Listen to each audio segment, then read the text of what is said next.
It was these maids, chambermaids, and footmen who possessed knowledge that could not only destroy their master's reputation, but also completely destroy his family and social position. They saw everything, from forbidden romances and financial machinations to the secret addictions and moral decay of those who sat at the table in the living room.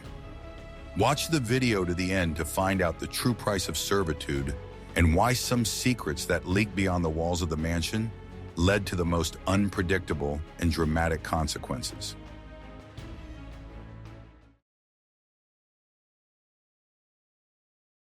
Here's what happens behind closed doors. The servants of aristocratic households were not just staff, but a complex and effective intelligence network that knew more about what was going on than any detective or journalist. Everyone, from the butler to the youngest maid, was a link in the chain of information transmission that began in the master's bedroom and ended in the basement or kitchen.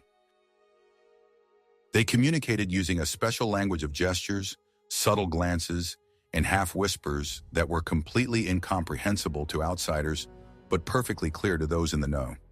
Thus, any event that occurred upstairs became common knowledge downstairs within minutes, giving the servants unique power.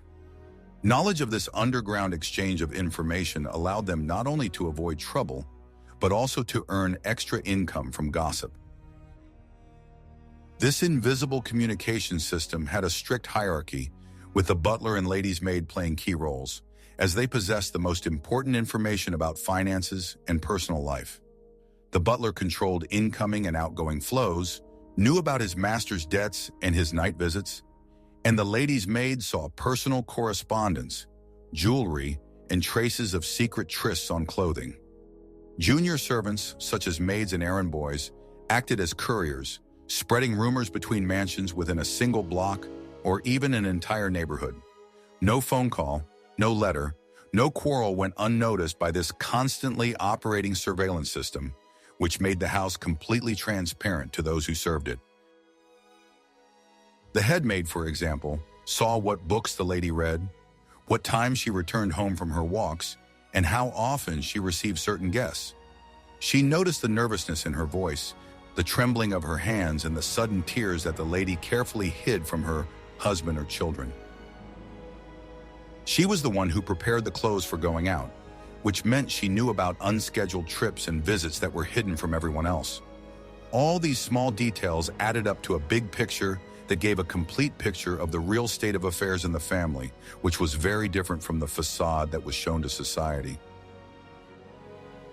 A coachman could accurately determine how much alcohol his master had drunk during the evening and with which lady he had spent time, simply by his smell, his manner, and the faint traces of lipstick on the collar of his frock coat. This information was valuable not only to other servants, but also to outside players such as moneylenders or business competitors, who were always looking for weak spots in the aristocracy's armor. Cooks, who seemed to be concerned only with food, were also an important link in this chain. They knew about their master's habits, illnesses, and diets, as well as who was secretly drinking or dining in the mansion with whom when everyone else had left. It was in the kitchen that all the news was often discussed, and it was there that it received its first interpretations before spreading throughout the city. The kitchen was a kind of information control center, where gossip was chewed over and packaged into a more digestible form, ready for distribution. This internal network operated on an unspoken code. Information obtained within the walls of the house could not be used against another servant, but was completely free to use against the masters. This created a strong corporate solidarity that was very important in a world where servants had no rights and were dependent on the whims of their employers. They shared advice, warned each other of danger, and helped each other avoid dismissal, which strengthened their informal power. For the masters, this awareness of the servants was a constant source of fear and tension. They understood that their private lives were under constant surveillance and that any mistake could become public knowledge. That is why many aristocrats tried to buy their servants' silence with extra tips, old clothes, or promises of good references, which only confirmed their awareness. The power of servants lay in their invisibility. Their masters considered them inanimate objects, like furniture, incapable of thinking or remembering, which was their main mistake. Servants, however, were very attentive observers who remembered every word and every gesture. When a servant resigned or moved to another mansion, he often took with him an entire archive of valuable secrets. These secrets could be used as currency to obtain a better position, or they could be sold to the tabloid press. This knowledge about their masters was their only capital in life, and they skillfully used it to secure their own future. The servants' awareness was a powerful factor that maintained order in their own world, and at the same time threatened order in the world of their masters. They were the ones who knew that the king was actually naked, and this knowledge gave them power. It would be very interesting to hear your point of view. What do you think about this secret community of servants that existed right under the noses of the aristocrats? Write about it in the comments, and don't forget to subscribe to the channel so you don't miss our new videos. The secret passed down from generation to generation concerned not only family values, but also secret romances that flourished behind the closed doors of luxurious mansions. Victorian society valued morality and virtue in words, but in reality, many members of the elite led double lives full of forbidden relationships that only their most trusted servants knew about. These relationships could be with other aristocrats, married women, or even more scandalously, with the servants themselves, and each of these violations of the strict code was kept under the strictest secrecy. Servants became unwitting accomplices, ensuring confidentiality, arranging secret meetings, and acting as couriers for love letters. Maids played a key role in this intimate theater of deception, often acting as intermediaries between the lady and her secret lover. They covered for their mistress during her secret outings, explained her long absence with a sudden migraine, and made sure her husband did not suspect anything. They helped compose coded messages in which confessions of love and details of the next rendezvous were hidden behind ordinary words, and they knew everything about secret rooms or emergency exits. Butlers and valets, in turn, were the keepers of their male masters' secrets, ensuring absolute discretion during their extramarital affairs. They hired secret carriages, delivered envelopes with money for dubious payments, and made sure that no unwanted persons disturbed their master in his private apartments. In addition, it was their job to remove any physical traces of adultery, such as forgotten gloves, fans, or women's hair, that could compromise their master. Relationships between masters and servants were particularly dangerous, as they posed a double threat: scandal and social humiliation. If such a romance was discovered, it led not only to the immediate dismissal of the servant, but also to his complete ostracism in society, where his past became instantly known. The master, on the other hand, could get away with only a temporary condemnation, but his reputation also suffered, especially if the servant turned out to be the bearer of some compromising information or evidence.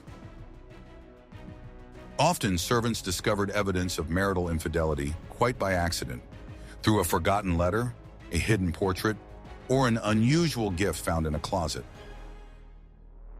This knowledge gave them a certain moral and sometimes financial power over their employers, who might be afraid of exposure. In such situations, employers often increased their servants' wages or gave them valuable gifts, hoping for their loyalty and absolute silence, which turned the servant into a blackmailer by necessity. Secrets related to the birth of illegitimate children were among the most closely guarded, as they directly threatened the purity of the aristocratic lineage and the right to inherit titles and property. Servants often organized secret births and then arranged for the child to be transferred to another family or an orphanage, drawing up all the documents in such a way as to erase all traces of the parents' involvement. The butler was responsible for the financial side of this scheme, and the chambermaid for the medical side, and both kept this secret until their deaths, as its disclosure would have had devastating consequences.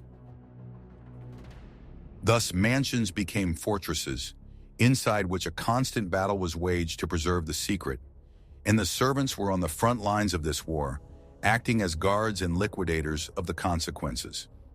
They lived in constant tension, knowing that one mistake or one careless word could cost them their jobs and their masters their entire world.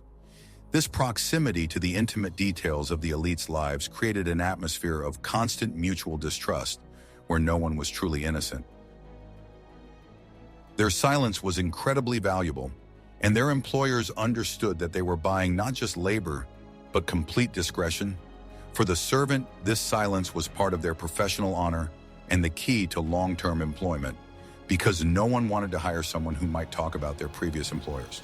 However, as soon as a servant was dismissed, these obligations often disappeared, and then the secrets began to come out. These stories of forbidden relationships and their concealment reveal the hypocrisy of Victorian propriety. Behind carefully locked doors and drawn curtains, events took place that would have led to public disgrace in any other situation, but thanks to the silence of the servants, they remained family legends. The servants were the ones who ensured the survival of this system, allowing their masters to live by double standards. What do you think was the most shocking secret that could be hidden behind the outward prosperity of a Victorian family?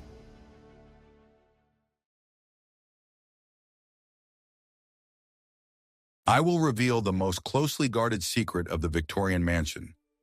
In addition to physical labor, servants traded in an equally valuable commodity, information, creating an entire shadow economy of silence and blackmail around themselves. This was not just gossip, but a purposeful, structured exchange of data that could bring serious income to those in the know. In this system, information had a price depending on its destructive power, and the servants themselves became unofficial brokers controlling the flow of compromising information in high society. The main market for such information was the tabloid press, which was experiencing a real boom at the time, seeking sensations for its insatiable readers. Journalists and editors paid good money for verified information about scandals in high society, especially if they concerned politics, finance, or the intimate lives of famous people. Dismissed servants, who had no other source of income, often became the main suppliers of such hot stories. The second, no less lucrative area was blackmail within high society itself. If a servant learned of a forbidden romance, a large debt, or a political intrigue, he could choose not to sell this information to the press, but instead offer it directly to an interested party. Such a party could be a cuckolded husband, a political opponent, or a business rival who wanted to destroy the reputation of his enemy. Information about the employer's financial machinations, illegal investments, or concealment of income was particularly highly valued, as such information had not only moral, but also legal value. Trusted servants, such as personal secretaries and butlers, who had access to books and correspondence, could sell this information to stock market players or even government officials. The price of such a secret could exceed the servant's annual income many times over. Chambermaids, knowing about their mistress's correspondence and personal diaries, could become a source of information about family quarrels, illnesses, or intimate details. This information, which seemed insignificant, could be used in divorce proceedings or property division, where any evidence of infidelity was crucial. Sometimes even the lawyer himself hired a servant to collect the necessary data. It is important to note that outright blackmail was relatively rare and extremely risky. Most servants preferred more subtle methods, such as begging for a large gift or cash bonus, hinting at their knowledge. The owners, understanding the hint, preferred to pay off the servant to avoid open conflict, which was safer for both the servant and the aristocrat. The existence of such a shadow market also affected relations within the household itself. Masters constantly changed servants, fearing that they would learn too much. But this only made the situation worse. Every dismissed servant became a potential time bomb, ready to explode in the press. Servants who sold information often acted through intermediaries to remain anonymous and avoid retaliation. These could be their friends, former colleagues, or even small-time journalists who specialized in mediating these dirty deals. This multi-stage system made the process of exposure extremely difficult. Ultimately, this system of secret trade showed that, in Victorian society, even silence had its price, and moral principles often gave way to financial gain. Servants who were denied social mobility used the only weapon available to them, compromising information, to obtain at least a share of their master's wealth. Please write in the comments if you like this unique secret of the Victorian era, and don't forget to like this video.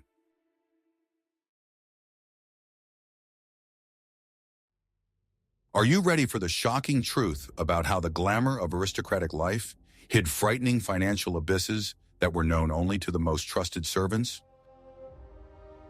The Victorian elite often lived beyond their means, relying on their family name and credit, and their financial illiteracy or passion for gambling led entire families to inevitable ruin. Servants who kept daily accounts, received creditors, and intercepted threatening letters were the first and most knowledgeable witnesses to this slow financial collapse. The butler or personal valet was the person who saw the real state of affairs because he was responsible for daily cash, paying bills, and dealing with pesky creditors. He knew that the bills for wine, clothes, and balls were long overdue, that the jewelry had been pawned, and that new expenses continued with frightening regularity. He kept two sets of accounts, one for his employers, embellished, and another real for himself, which gave him a complete picture of the impending disaster. The most dangerous secrets were those related to his master's card debts, which were considered a matter of honor and had to be paid immediately. Large losses in private clubs or private homes could reach astronomical sums, and servants often saw their master, in complete despair, gathering the last of the family jewels at night for immediate sale. The butler might be the one to take the pawned items to the pawn shop and then deliver the cash to the winner, and all this had to happen before morning. Servants were also aware of visits from moneylenders, who often came under the guise of business partners or distant relatives, and had long, tense conversations with the master in his study. These people were not like ordinary guests. Their abrupt manners, insistent demands, and threatening tone could not escape the attention of an experienced servant. The footman serving tea might hear key phrases such as "final deadline" or "loss of reputation," which gave him a clear idea of the seriousness of the situation. Financial ruin was often accompanied by the sale of family valuables without the knowledge of other family members, especially the lady of the house. A maid might notice that her mistress was wearing fake jewelry, or that the expensive paintings in the living room had been replaced with copies. This deception had to be kept secret, and the servants had to participate in it by confirming the authenticity of the items and lying to any curious guess. Servants with such knowledge could also be involved in fraud involving wills and inheritance. They could act as witnesses to forge documents or know about their master's secret plans to disinherit one of his relatives. Their silence could be bought with the promise of being included in the will, although such promises were rarely kept. Maids and cooks saw changes in the diet and quality of food in the house, which was another sure sign of impending bankruptcy. Instead of expensive delicacies, simpler food began to be served, which clearly contrasted with the outward wealth of the house. These small details, invisible to outsiders, told the servants that a storm was brewing. Sometimes the servants themselves became victims of the financial crisis. Their wages were delayed or not paid at all, with the explanation that there were temporary difficulties. This caused them to have mixed feelings: sympathy for their employers, who were so close to ruin, and anger that their own labor was not being paid. At this point, many of them began to look for new jobs or decided to sell secrets. Losing wealth in the Victorian era meant not just poverty, but complete social death. The servants who witnessed this process saw the light slowly fade from their employers' eyes, their manners change, and their former friends avoid them. They witnessed the collapse of a world built on facades and credit. These stories show that the aristocracy's most closely guarded secrets were often not romantic, but mundane financial ones. And it was these that had the most destructive power. Money was the foundation of their power, and when that foundation crumbled, everything crumbled. What do you think was worse in the Victorian era? Losing money or losing reputation? In the next chapter, you will learn how servants dealt with such secrets and why even the most reliable evidence sometimes could not save them from retribution.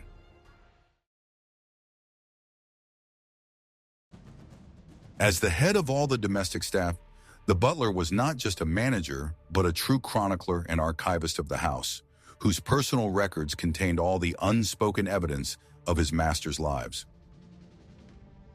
His office, usually modest and inconspicuous, was the most knowledgeable place in the mansion, where all the threads and hints of secrets were gathered and systematized.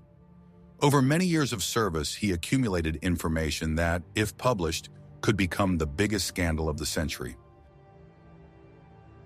His archives contained not only bills and receipts, but also personal notes that he kept for himself, recording visits, phone calls, and unusual events that could be used in the future. The butler recorded what time the master returned home, who he was with, and what items he took or left in his rooms. These records were extremely accurate and were kept in a special, abbreviated language that only he himself understood, which made them virtually impossible to decipher. An important part of his collection was letters and telegrams that he had to intercept or redirect to secret addresses specified by his employers. The butler knew about the existence of secret boxes where love letters were sent and hidden subscriber numbers that were used for business machinations. He never read these messages in their entirety, but he could always determine their importance and degree of danger based on the sender, recipient, and tone. The butler often kept physical evidence in his archives, receipts from secret purchases, business cards of undesirable individuals, keys to locked rooms, or small items left behind by secret visitors. This material evidence was his insurance policy in case of sudden dismissal or unfair accusations. He knew that possession of even one such item gave him incredible bargaining power. Among his papers could be copies of debt obligations or receipts that the owners had drawn up with moneylenders, but which, in their opinion, had been destroyed. The butler, being responsible for the destruction of compromising documents, often kept duplicates of them. These copies were hidden in secret places in his office and kept as potential weapons. He also kept records of his employers' habits and addictions, noting the amount of alcohol consumed, the dose of morphine or opium taken, or the frequency of visits to secret dens. He needed this information to ensure the smooth running of the household and to always know the condition of his employer. In the event of illness or loss of control, these records could be used as grounds for intervention. For the butler himself, this archive was his personal armor and his capital. He did not use it for blackmail in the pure sense, but its very existence gave him high status and ensured him respect among the servants and loyalty from his masters. He was a man who knew what was best to keep secret. He was also the keeper of all the family stories that had their roots in the past. The butler might know who the real heir was, what secret crimes had been committed in this house decades ago. This historical memory made him an indispensable advisor and guardian of the family name. Sometimes the master himself, finding himself in a hopeless situation, would share some of his secrets with the butler, seeking advice or help. This tacitly elevated the servant's status to that of a confidant or even a concealier. In such cases, the butler became a confessor who had no right to disclose anything. Thus, the butler's office was the black box of the mansion, which held all the truths inaccessible to the outside world. It was a quiet, inconspicuous center of power that invisibly controlled the life of the entire family.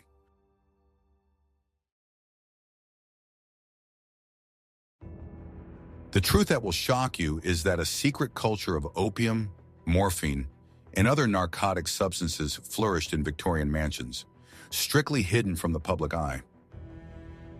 Behind a facade of strict morality and religiosity, many members of the elite suffered from addictions that were caused not only by the pursuit of pleasure, but also by the use of medicines to relieve pain or nervous tension.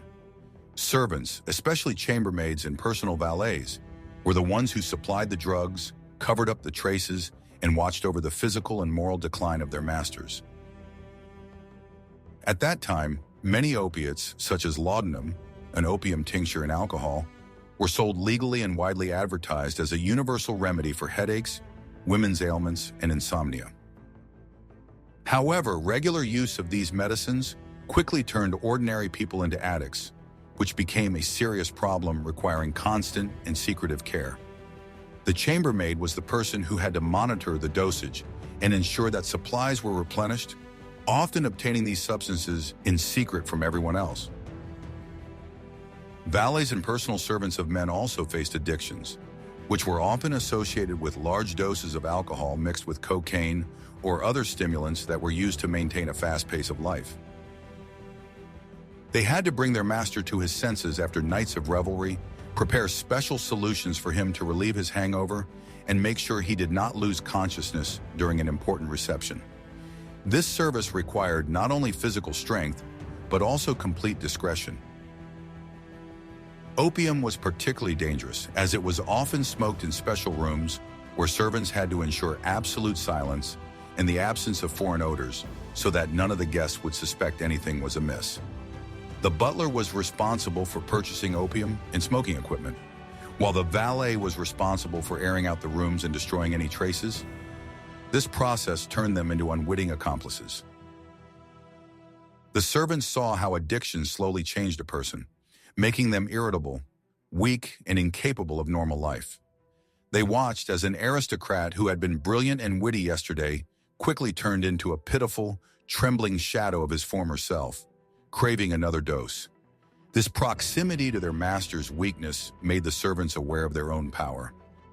The servants also knew about their master's attempts to break free from their addiction, which often took place in secret in remote rooms of the mansion. A chambermaid or personal servant had to be on duty around the clock near the suffering master, calming him and providing him with everything he needed. These moments of deep personal weakness on the part of the masters were another source of power and sympathy for the servants. Information about addiction could be used for blackmail by ill-wishers or competitors. Disclosure of opium addiction could lead to immediate loss of reputation, career, and even custody of children. Therefore, the masters were willing to pay huge sums of money for the silence and loyalty of those who knew their darkest secret. Sometimes the servants themselves became addicted, tempted by easy access to the medicines they bought for their employers. This was a real tragedy, as an addicted servant became vulnerable and easily blackmailed by their employers. This situation was doubly dangerous for both the servant and the aristocrat. These stories of secret addictions show that Victorian morality was just a thin mask hiding deep moral decay and suffering. Servants were forced to maintain this mask by providing their masters with everything they needed to continue their double lives. How many people today do you think would be able to hide such a dependency? In the next chapter, we will talk about the servant's code of honor.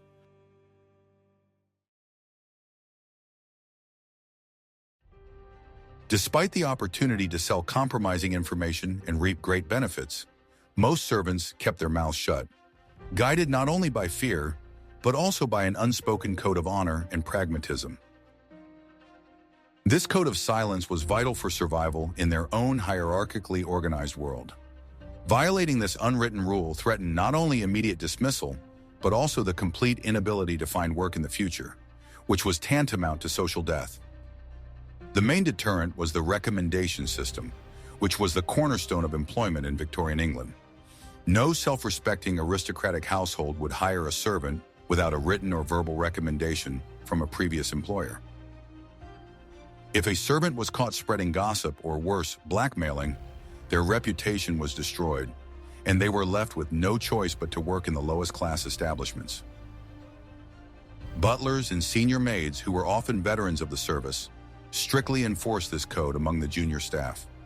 They understood that a scandal caused by one servant could damage the reputation of the entire household and jeopardize the jobs of everyone else. They could severely punish or even dismiss an offender for the slightest hint of gossip. Silence was also part of a servant's professional pride and self-identity. A good servant was considered to be completely discreet, invisible, and inaudible, able to keep secrets like a locked safe. This skill was highly valued by employers and considered the key to a successful career that could last for decades in the same household. Many servants felt a kind of loyalty to their employers, which was based on long years of living together and a certain paternalism. They saw their masters not only in moments of triumph, but also in moments of weakness and despair, which aroused their sympathy. This feeling of attachment often prevented them from harming the family with whom they shared a roof. In addition, servants understood that their own well-being was directly dependent on the well-being of their masters. If the family went bankrupt or became the subject of a major scandal, the servants also lost their jobs and their stable position. Therefore, preserving the reputation of the mansion was in their own interests, both business and personal. The blackmail system was extremely risky. If a servant was caught, he could face not only dismissal, but also prosecution, which could end in prison. Aristocrats had enough power and connections to destroy the life of any commoner who dared to threaten them.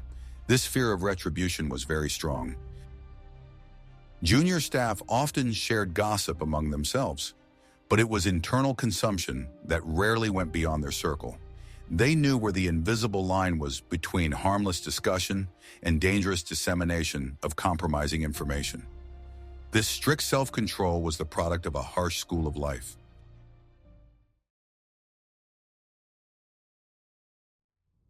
When secrets did leak beyond the walls of the mansion, they set off a chain reaction that could completely destroy not only the reputation, but also the social and sometimes physical lives of everyone involved. In a world where honor and propriety were valued above gold, public exposure of a secret was akin to a death sentence. The consequences of information leaks were immediate, far-reaching, and almost irreversible, affecting all members of the family.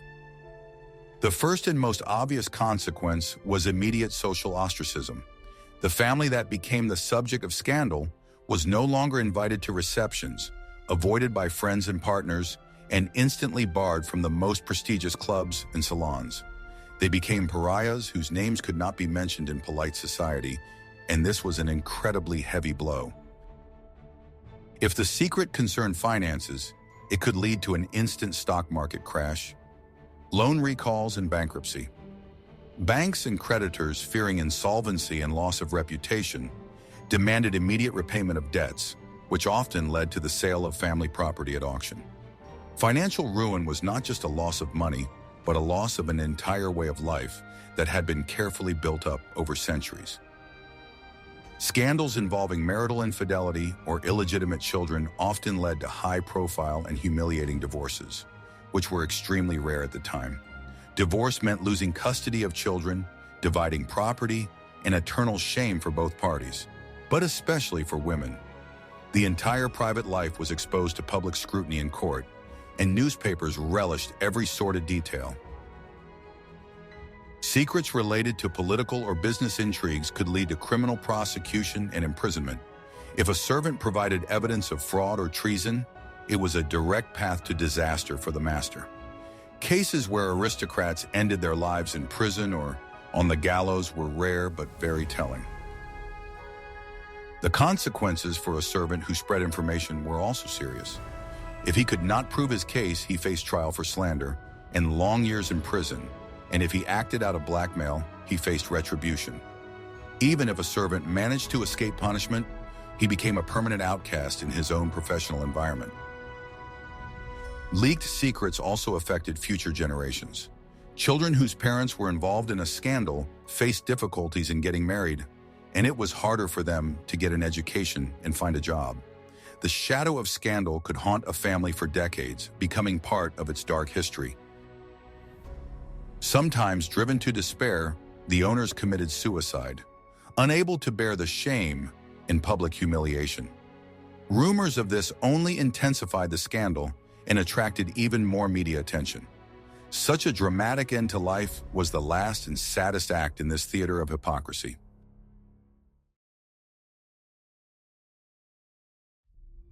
Servants in Victorian homes wielded invisible but very real power, acting as unspoken guardians of moral balance in high society, something the aristocrats themselves were unaware of. Their constant presence and knowledge of all the dark spots in their masters' lives acted as a powerful, albeit passive, restraining factor.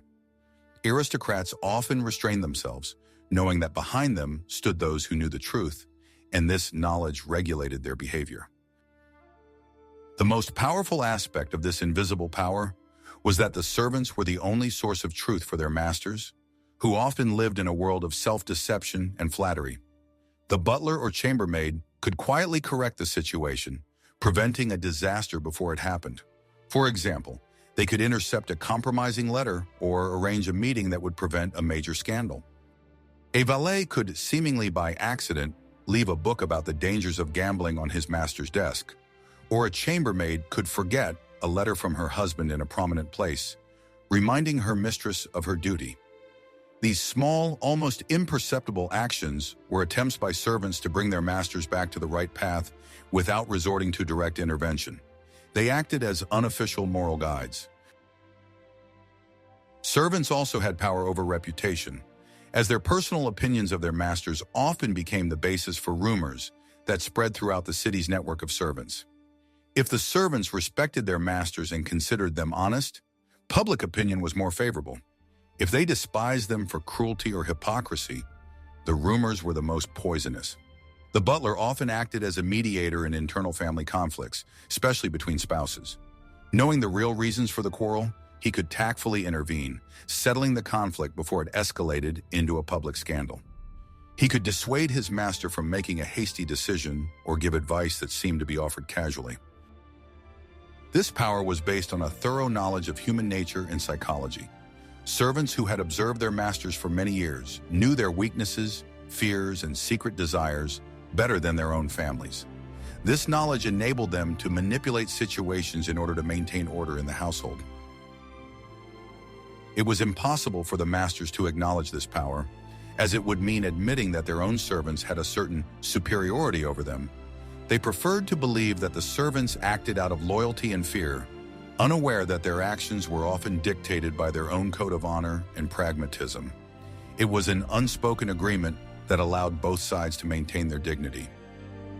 Servants, therefore, were not merely executors of orders, but unspoken regulators of morality in the home, invisibly maintaining the facade of propriety that was so important to the Victorian era. Without their silence and subtle intervention, the world of high society would have collapsed much earlier. Their power was the power of knowledge, which was no less powerful than the power of money or title.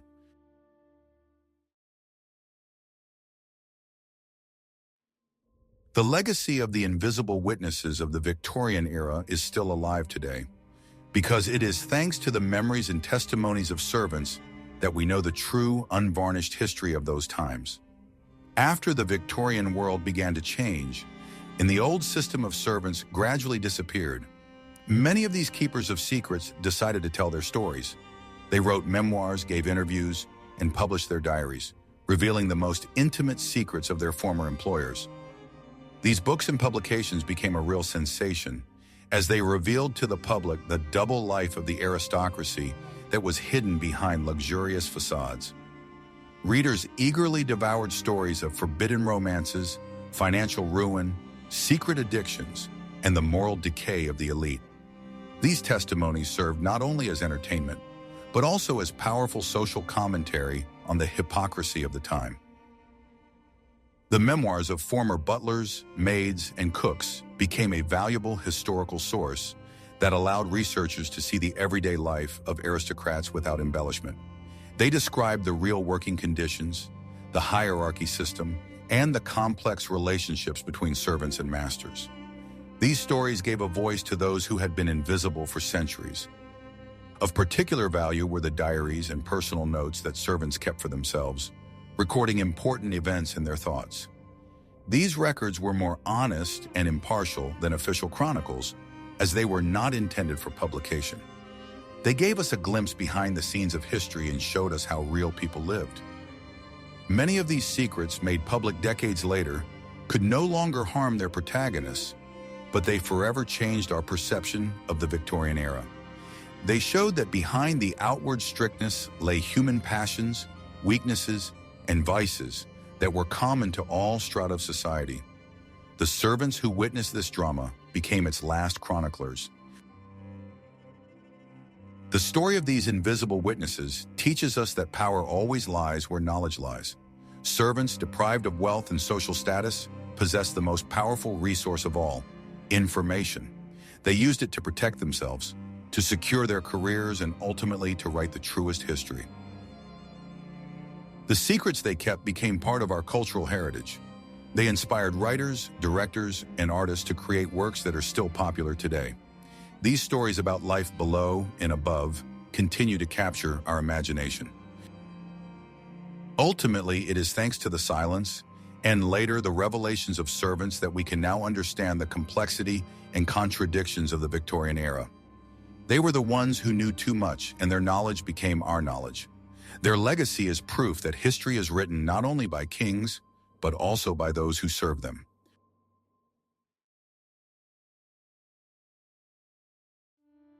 We conclude our immersion into the world of Victorian mansions, where every footman and every maid was the keeper of secrets that could change the fate of entire families. We saw how servants turned their knowledge into invisible power, creating a secret economy of silence around themselves and acting as unofficial guardians of morality. These invisible witnesses knew the whole truth about forbidden romances, financial abysses, and secret addictions hidden behind a facade of prosperity. Their stories are not just gossip. They are a profound exploration of human nature, hypocrisy, and how far people are willing to go to preserve their reputation. The servant's silence was the highest price the aristocracy paid for their double life. What do you think about these examples of the invisible power of servants in Victorian mansions? Which of the secrets revealed seemed the most dangerous or shocking to you? Suggest topics for future videos you would like to see on our channel in the comments, and don't forget to subscribe so you don't miss our new releases.